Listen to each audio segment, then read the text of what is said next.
Hello and welcome to a review of the LEGO City set, City House. This was released in 2010. It was a retailer exclusive, I believe in for Toys R Us, might have been Target, probably Toys R Us. It was a set I had as a child, and it's one of my favorite LEGO City sets of all time. Probably a lot of that is nostalgia, but also I think this is a fantastic set for a lot of reasons.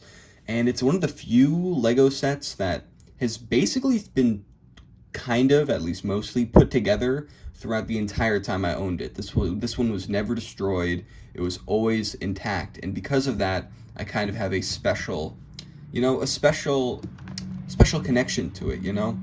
It's been intact for so long, and I will say a lot of these extras, like you could take off this part, take off that. Yeah, that's more similar to what it looked like for the majority of its life. But I have tried my best to put this thing back together in the best quality I could. There's a lot of pieces that are slightly off. A lot of these pieces are in awful quality. They've yellowed or cracked. But, that's part of the charm. And I had to keep Donkey Kong on there. Like, I couldn't remove him. I remember we went to Burger King and they had this Wii U toys. Yeah, Wii U toys, and they all dispensed stickers, which was really cool because it was like, I love the stickers, man.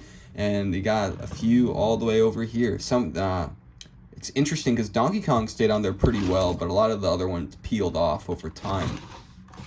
So let's take a look at this set. And the first point I will talk about are the minifigures, because these guys, despite seeming simple, kind of to me represent a bit of a shift in LEGO's design for civilian minifigures.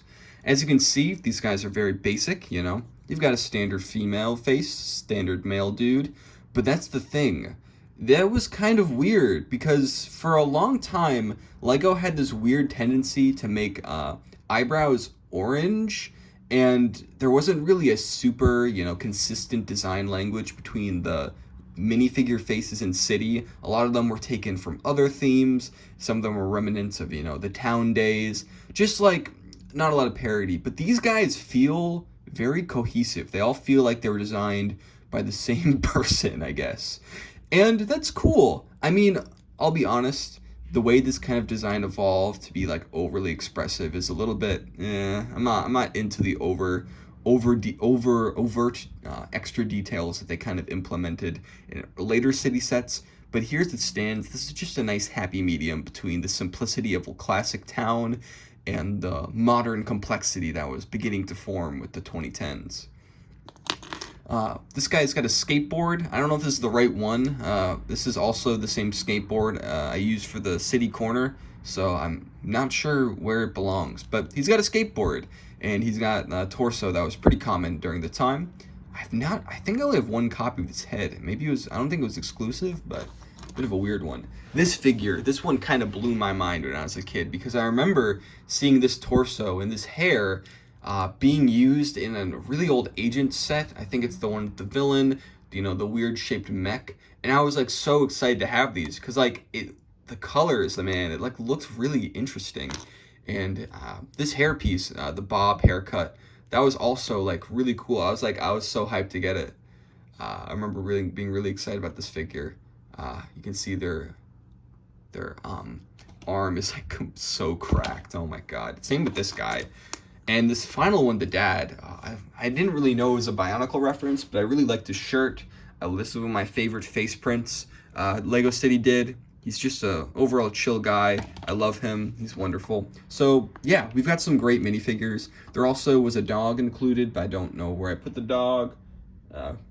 He's somewhere. There's also a grill that's missing and a few other elements. I'm not going to go too crazy about those details because there's a lot of errors. Like, look at my sticker placement. That's leaves a lot to be desired. But looking at the exterior, this is pretty detailed, more detailed than you'd expect. This is kind of one of the last sets that was on a base plate, which is one of the reasons I loved it so much, because I was a big fan of base plates as a kid. A lot of kids love base plates. That's something I've noticed. And being able to just like have a patch of land that I could just plop down into my LEGO city and have it feel so complete You know, it was like a little location. It made sense in a Lego city, and that's exactly what I wanted out of all of the city sets. I wanted to have like a bunch of little houses and stuff, and that just wasn't often delivered, despite what you'd think. And that's part of the reason I value this set so much. And it didn't half-ass it. It wasn't like they just made like a simple house and that's that. Because look at all this stuff you get. I mean, along with the dog, and you know, you've got so much, everything you'd need for this kind of scenario. I love the little street lamp. This green trash can was weirdly, I don't know how many of these they made in green. Probably a few, but this is the only one I have. I love how the block itself has this nice little, you know, line of like a sidewalk, the fire hydrant, the way the porch has like an actual design. It's all just very appealing. And I just always have loved this since I was a kid. And this back section, while it wasn't built for a while, it really adds a little extra something to make this feel like a scene, you know? And the treehouse too, like it's just adorable, man. If only this wasn't the brittle brown bricks, because this definitely broke when I was trying to build it. But you know, it's just adds so much life. This set, it's just wonderful. This wasn't part of the set, but I had this in the house in lieu of all the actual furniture. I think it was from an advent calendar or something. It was definitely modified because this looks very weird. But yeah, I always thought this was a coffee maker. Maybe it was, maybe it wasn't. Who knows? Use your imagination. Yeah, but this, oh man, this design for the patio. I love the fact that too, they also have it a bit elevated and you can kind of see the bottom of it. And actually, speaking of, if you remove, this is another thing about the set, is that it is modular. You can remove this part. For some reason, these two bricks always come off, which is something kind of funny about this set. But look at that, you can really see the bottom there. And maybe you can put like, I don't know, a rat, you can store something in there. You can store a body, like, it's just, I don't know. It's some of the detail that's always stuck with me. I always love that. But hey, let's take a look at the house itself. The house is, you know, I love the accoutrements around it, but the house is the main star of the show. And I think it looks quite nice. Of course, there's a lot of distractions, like my stickers or whatever, and the very yellowed bricks. But I like the solar panels on the top. I love the roof design.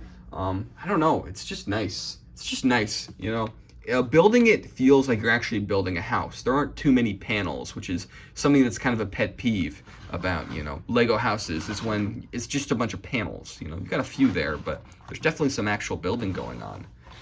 Looking inside of it, each floor is a little bit different. The first floor, I'll take this out so we can get a better look. This first floor is a kitchen area. Oh, sorry about the light in there.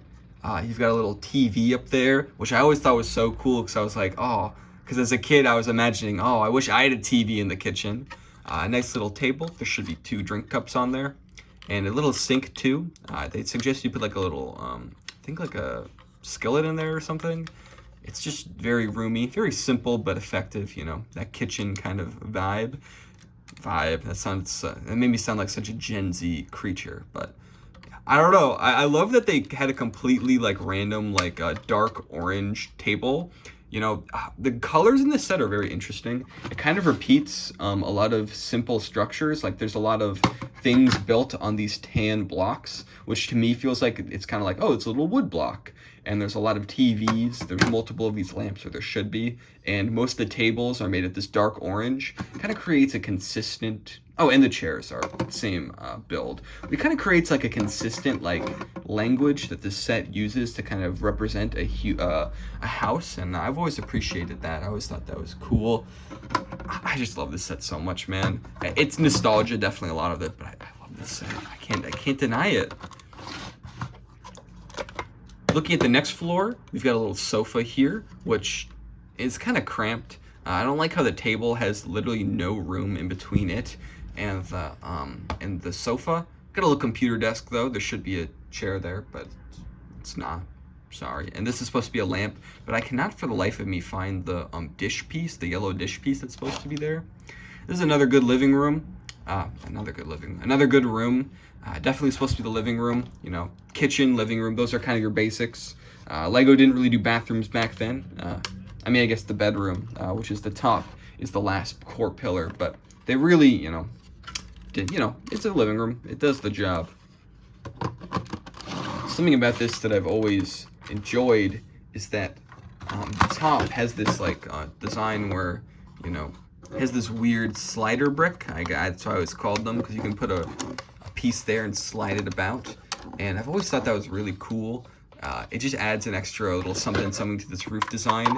I just love the way that it fits in with the next layer, where it's like they're a little bit uneven, but then they come together. I always thought that was so satisfying. It's like, I guess it's like supposed to represent the gutters of a house. Let's look at the roof. The outside is strikingly similar to the roof design of the Lego City Corner Pizza Shop, which we will talk about in a minute. Yeah, it has that classic Lego roof design. All these pieces that were originally created to be like for roofs, really coming into their own here. The little chimney is cute too. And you've got a little bed up here. They really make the most of all the space in here. I guess besides this, it could have had something. I guess you can put the trash can there if you want. You can remove it, you know. They got trash. There's a little lamp there. I love the little bed. It's so cute. Has the same little feet that the what was it? The table has down there. I love it. It's really cute. This whole thing comes together to make a beautiful little picture of a family house. I feel like it gets the job done so well. It's just such a nice set, man. Like, I love this thing so much. It's such a fun set. I love it. I love it. I love it. I love it. Now, let's talk about the set in the context of Lego City. Now, Lego City, because boy marketed toys, as most Lego tends to be, there's kind of like a formula where boys like vehicles and girls like dolls. So because of that, almost like 95% of Lego City, especially back then, probably 99% of Lego City was vehicles. You know, you got your fire trucks, your police trucks, tow trucks, big wheels, all that stuff. And buildings were very rare, especially in Lego City. In Lego Town, you had a good amount of buildings, you know. Pizza to Go is a classic. The McDonald's, like, you had buildings. You had streets. You had base plates, you know, livable, like, little roads. It was a town. But in Lego City, it's all about the vehicles. And that always bothered me because I didn't care about vehicles. Like, in retrospect, a lot of those vehicles were pretty cool. And nowadays, I'm, you know, not as into the houses as I was before. But that's what I wanted, because it's called Lego City, and you couldn't really make a city. It wasn't a city. It was a bunch of cars. Where do you put the cars? They weren't selling like road plates because they were kind of getting rid of base plates. And that's what made me want the city corner so badly. And even though I never got that, this set really fit what I wanted this set to be. And I guess I never really realized that until I had the city corner in my hands. But this set is really what I wanted. I really just wanted a nice little building, you know? I wanted a little building, one that I could keep forever, and I did, or at least I have so far. And that's why I love it. And also the memories of getting this thing. I think I might have said Christmas before, but it was my birthday when I got this. Getting this thing for my birthday, you know, it was a surprise gift from my grandma, and I don't know. There's something I didn't even know the set existed, man. And it was exactly what I wanted. It was such a great little moment. And I'll always hold in high regard because of that and everything the set means for me. And yeah, it's wonderful. It's a wonderful little set. Now, let's talk about something that was on the back of the box and the manual maybe. The modular system doesn't just work with this, because I didn't mention it, but if you want, you can have a little house. Look at that. Isn't that cute? Looks very odd, but yeah, you can have a little house. It's modular, like the modular buildings. Okay, I guess I'm going on a tangent, but this set, I feel like, was kind of positioned as like a bit of a juniorized version of a modular building system. You know, the modular buildings were like for collectors and adults. This was a kind of a similar idea for children. And it's kind of weird that they did that through, okay, I'm getting sidetracked. And it doesn't just work with this set, but it also works, the same system works with the city corner. Back to what I was saying before, it's kind of weird that they implement this system using retail exclusive sets that were made in different years. I mean, I guess they were technically available for this during the same time for a little bit there. There's also a construction site that has a 1-floor building that also works with these, but I don't own that one because I don't care about big construction stuff. I don't want a big crane. I don't need that. But let's try this out. It works not only with the pizza shop, but with the bike shop. Sorry about the clutter around here. Yeah, let's make the creepiest building possible. Now, the thing that's kind of unfortunate about the bike shop part of this is that it's kind of messed up. A lot of these things break apart when you try to take them and actually use the modularity. Maybe it's age, maybe it's just wonky design. But the bike shop doesn't really work well with this because it really only has the roof, and because this part you can't take off the base plate, so it's like, okay, great. But this pizza shop, you can take off the roof pretty easily, and you can take off this floor, and it works very well. That works great. So let's make a really tall, sorry about the noise, I hope that's not too egregious. Let's make a giant house. Okay, oh. Okay, we got 1 layer, 2 layers, 3 and 4. Now that's already like crazy. Can you even see? I can't even tell if you can see you can kind of see the full thing on here. Sorry if this is a little bit of guerrilla style photography, but look at that. That's an abomination. Why is there just a red layer? I mean, it's kind of a pattern. If you get rid of this and add this, not gonna lie, it doesn't look half bad. I mean, I didn't connect it fully because, again, there's a stopper here, so it's kind of hard to add this, which I think is a huge flaw with this system. Like, this piece, they don't mix. You'd have to remove it if you want to really connect it, but that gets the job done. You can see that. This looks pretty good, actually, but we can go deeper. So let's remove this. Remove this. Oh, okay, remove both of them. And remove this, because remember, this part's also modular. So we take this part off, we remove this base plate. Let's go to the pizza world. Got this layer, this layer, this layer.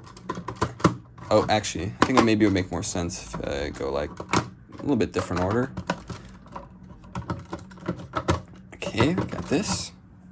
I feel like you can't even see it. Let me just move the camera back. Yeah, you're seeing all the junk around my setup. Sorry about this. Gotta get it in frame. And then finally, the top. Now this is an abomination. A cool little abomination. Look how tall this thing is. It's crazy. This pizza shop is now a pizza enterprise. And honestly, if I had both of these sets as a kid, I mean, I only had the family house, or city house, but I definitely would have gotten a kick out of this. And I could have gotten a lot of enjoyment out of just messing with these things. And there's so many cursed combinations, like the bike, it's down here now, but making the bike shop into a little house, this is just strange. But I don't know, it's kind of cool.